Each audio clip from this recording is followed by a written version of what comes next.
Hai guys, selamat berjumpa kembali dengan channel novel populer viral kesayangan Anda ini. Saat ini admin ingin menghadirkan sebuah novel yang alur ceritanya sangat menarik dan seru. Novel ini berjudul Kaisar Agung Seni Bela Diri.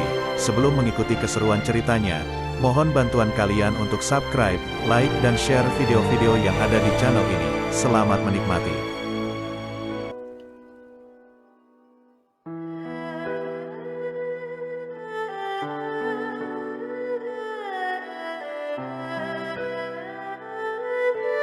Kaisar Agung Seni Bela Diri, Bab 146, Hantu yang Aneh.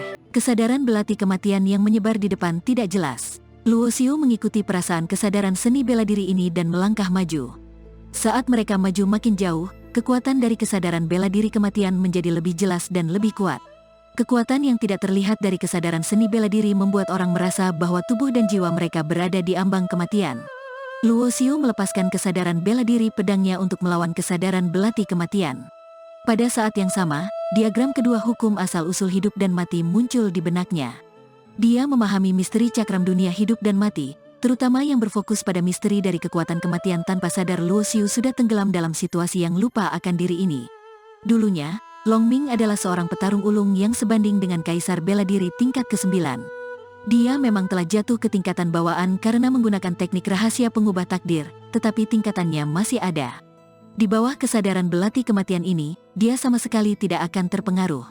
Long Ming berpikir, bocah ini sudah tenggelam dalam alam yang lupa akan diri dan tidak memiliki kewaspadaan terhadap dunia luar. Apa aku harus menggunakan kesempatan ini untuk membunuhnya? Long Ming selalu tidak bisa melupakan kepahitan karena dipaksa memasuki tanda indera spiritual oleh Luo Xiu saat berada di alam rahasia iblis. Namun, begitu teringat dengan tanda indera spiritual, Long Ming pun agak ragu-ragu. Alasannya karena begitu Luo Xiu meninggal, tanda indera spiritual akan meledak. Dengan lautan jiwanya yang rapuh saat ini, dia pasti akan langsung runtuh dan mati. Long Ming mulai merasa ragu di dalam hatinya. Dia berpikir, akhirnya aku berhasil bertahan hidup sampai kehidupan kedua dengan teknik pengubah takdir. Kalau mati seperti ini, aku benar-benar akan rugi besar. Tepat pada saat ini, Long Ming merasakan gumpalan gejolak yang halus. Naga tanpa bayangan terlahir dengan kemampuan yang dapat menguasai kekuatan ruang. Oleh karena itu, tentu saja inderanya sangat tajam. Dia melihat hantu yang samar dan melayang terbang mendekat. Saat merasakan energi dari orang yang hidup di tubuh Luo Xiu, hantu itu langsung menyerang dengan gila. Apa perlu aku bantu? Mata Long Ming berkedip-kedip. Meskipun sekarang dia hanya berada di tingkatan bawaan, menghentikan hantu tingkatan pemurnian ilahi juga bukan hal yang sulit untuknya. Namun, pemikiran itu langsung disingkirkan dengan cepat oleh Long Ming. Dia berpikir, sebaiknya biarkan hantu ini memecahkan pencerahan anak ini. Kalau dia terluka parah karena ini, aku pun bisa punya lebih banyak waktu untuk meningkatkan kekuatanku. Pada saat itu, aku bisa melawan balik dan menyingkirkan pengendalian tanda indera spiritualnya. Saat memikirkan itu, Long Ming pun tersenyum sinis. Tubuhnya menghilang dari ruang itu dan dia tidak menghiraukan hantu yang ingin menyerang Luo Xiu. Pencerahan adalah mimpi bagi setiap kultivator seni bela diri. Begitu seseorang memasuki kondisi pencerahan, pikirannya akan memasuki keadaan kekosongan. Akan lebih mudah untuk memahami misteri jalan bela diri dan kekuatan mereka akan meningkat dengan pesat. Saat ini, Luo Xiu tenggelam dalam keadaan pencerahan. Di lautan jiwanya, kesadaran belati kematian telah berubah menjadi belati hitam pekat, sedangkan indera spiritualnya sendiri telah berubah menjadi sebuah pedang. Pedang dan belati itu terus menghantam satu sama lain. Saat ini, dia bisa merasakan esensi serta misteri dari kesadaran belati kematian. Tiba-tiba, dia menyadari sesuatu. Tubuhnya secara naluriah bergerak dan jarinya menunjuk ke suatu arah. Jari yang terlihat biasa ini mengandung aura kematian dan membuat orang merasa seolah-olah mereka sedang menghadapi krisis kematian. Mereka sama sekali tidak bisa menangkalnya. Jika melawan secara paksa, mereka pasti akan mati tanpa ada yang tersisa. Apakah ini adalah kekuatan kesadaran bela diri kematian? Berbagai macam persepsi menjadi makin jelas dalam pikiran Luo Xiu. Di bawah kesadaran bela diri kematian, orang akan memiliki ilusi menghadapi situasi kematian. Perasaan dari dalam jiwa seseorang tidak tertahankan dan seseorang akan mati tanpa keraguan. Seseorang akan memiliki rasa takut, seram, dan ngeri di hatinya. Bahkan, setengah dari kekuatannya akan sulit untuk dikerahkan. Namun, Luo Xiu tidak tahu bahwa arah yang dia tunjuk adalah arah hantu yang datang menyerangnya. Aura kematian menyebar dan wajah hantu itu terlihat sangat panik. Tubuh ilusinya langsung hancur dan menghilang tanpa jejak. Long Ming tercengang. Sial, ini juga bisa dia lakukan? Bocah ini terlalu hebat. Dalam waktu secepat ini, dia sudah memahami misteri kesadaran bela diri kematian. Tepat pada saat ini, Luo Xiu membuka matanya dan melihat adegan hantu hancur dan menghilang. Luo Xiu menjulurkan jarinya dan api maut kegelapan pun berkobar di antara jari-jarinya. Kemudian, dia langsung meraih Long Ming yang menyatu dengan ruang di bahunya. Saat melihat itu, Long Ming sangat terkejut. Reaksi pertamanya adalah bergerak untuk melarikan diri. Namun, dia tiba-tiba merasakan sakit di lautan jiwanya dan hubungannya dengan kekuatan ruangan juga langsung terputus. Bajingan, tanda indera spiritual sialan, Long Ming berteriak di dalam benaknya. Dia tahu bahwa Luo Xiu yang telah memicu tanda indera spiritual sehingga menyebabkan lautan jiwanya terasa sakit. Begitu terputus dari kekuatan ruangnya, sosok putih keperakannya pun muncul. Kemudian, Luo Xiu langsung mencekik lehernya. Di bawah gejolak api maut kegelapan, Long Ming berteriak kesakitan. Sesaat kemudian, teriakan Long Ming menjadi makin lemah. Dia diangkat di tangan Luo Xiu seperti seekor ular mati yang berwarna putih perak. Luo Xiu menatap naga tanpa bayangan di tangannya dengan tatapan dingin dan tanpa ekspresi. Tatapannya juga menunjukkan niat membunuh yang kuat. Aku tahu aku salah. Jangan bakar lagi. Aku akan mati kalau kamu bakar lagi, teriak Long Ming dengan lemah. Di bawah gejolak api maut kegelapan, dia merasa sangat kesakitan. Apakah kamu tahu bahwa tadi kamu hampir membunuhku? Luo Xiu tersenyum sinis dan tidak menarik kembali api maut kegelapan yang ada di antara jari-jarinya.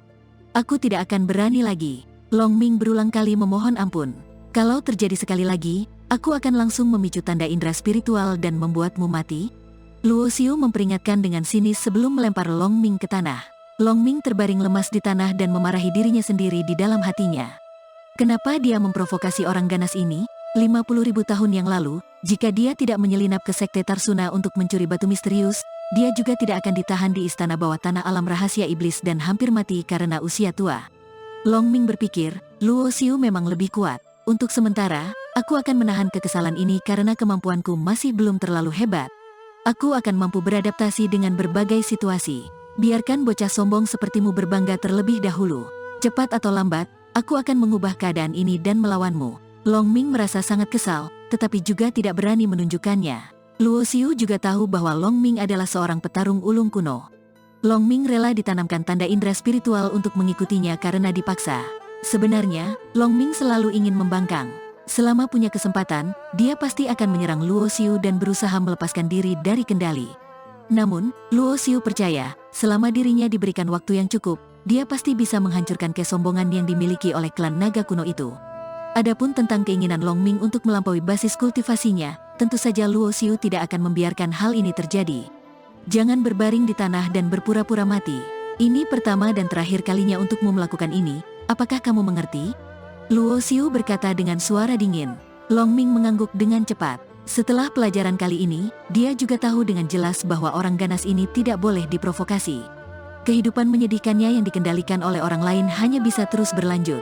Setelah memahami kesadaran bela diri kematian, aura kematian yang menyebar di sini tentu tidak dapat menyebabkan hambatan bagi Luo Xiu.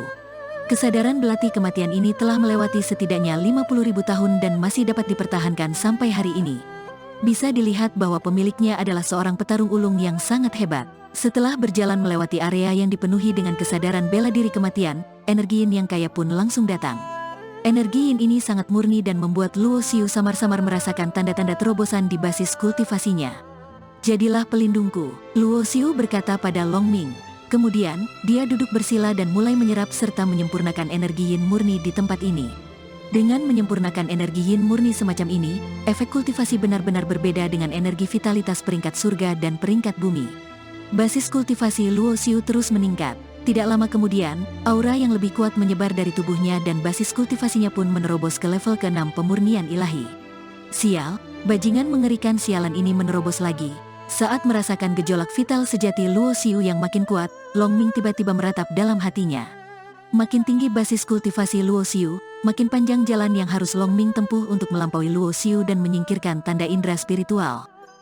Seiring dengan peningkatan basis kultivasinya dan penguasaan kesadaran seni bela diri kedua, indera spiritual Luo Xiu juga meningkat dan mencapai level ke-9 tingkatan pemurnian ilahi karena kombinasi dari kesadaran bela diri kematian dan kesadaran bela diri pedang. Semua ini tidak berhenti di situ saja. Luo Xiu terus menyerap energi yin murni dan basis kultivasinya masih terus meningkat. Pada saat yang bersamaan, Luo Xiu juga masih mempraktikkan teknik pembekuan jiwa di dalam lautan jiwa indera spiritualnya. Indra spiritualnya mengembun dan menjadi bentuk pedang layaknya bayangan pedang ilusi. Indra spiritualnya terus mengitari di sekitar manik hidup dan mati. Setelah sekian lama, Luo Xiu mengangkat kepalanya dan melolong. Kemudian, dia tiba-tiba membuka matanya dan berdiri. Sebuah aura kuat menyebar dari tubuhnya. Aura kematian dan niat membunuh yang tajam juga memenuhi ruang di sekitarnya. Hal ini membuat Long Ming, naga tanpa bayangan yang menyatu dengan ruang, terpaksa muncul. Bajingan, bajingan, bajingan. Long Ming terkejut dan juga marah. Makin kuat Luo Xiu, makin dia merasa kesal. Luo Xiu melirik Long Ming dengan tatapan acuh tak acuh. Naga tanpa bayangan kuno ini memang jauh lebih patuh setelah diberi pelajaran. Dia tidak melakukan hal aneh apapun saat dirinya sedang berkultivasi. Luo Xiu melihat ke sekeliling. Indra spiritual Luo Xiu merasakan bahwa tempat kosong dia berada sekarang ini dipenuhi dengan kesadaran bela diri kematian.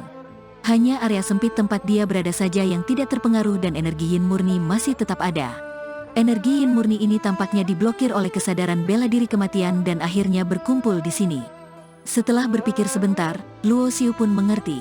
Tempat kosong tempat dia berada ini seharusnya menjadi tempat pemilik kesadaran bela diri kematian sebelumnya berkultivasi. Energi yin murni diserap sepenuhnya olehnya dan basis kultivasinya meningkat sedikit. Hal ini membuat Luo Xiu merasa kurang puas. Tiba-tiba, tatapan Luo Xiu terpaku pada benda yang terletak belasan meter darinya. Ada sebuah tulang kering yang duduk bersila di sana. Di samping tulang yang kering ini, ada hantu yang melayang di udara. Namun, tidak seperti hantu lainnya, hantu ini tidak menerkamnya. Sebaliknya, hantu ini hanya melayang di tempat dengan tercengang. Terkadang, dia akan mengangkat lengan ilusinya dan melambaikannya beberapa kali. Luo Xiu memperhatikan gerakan hantu itu. Pupil matanya sedikit mengecil karena ada jejak kesadaran bela diri kematian yang samar saat hantu itu mengayunkan lengannya. Tiba-tiba, hantu itu seperti merasakan sesuatu. Sepasang mata yang muram itu menatap ke arah Luo Xiu.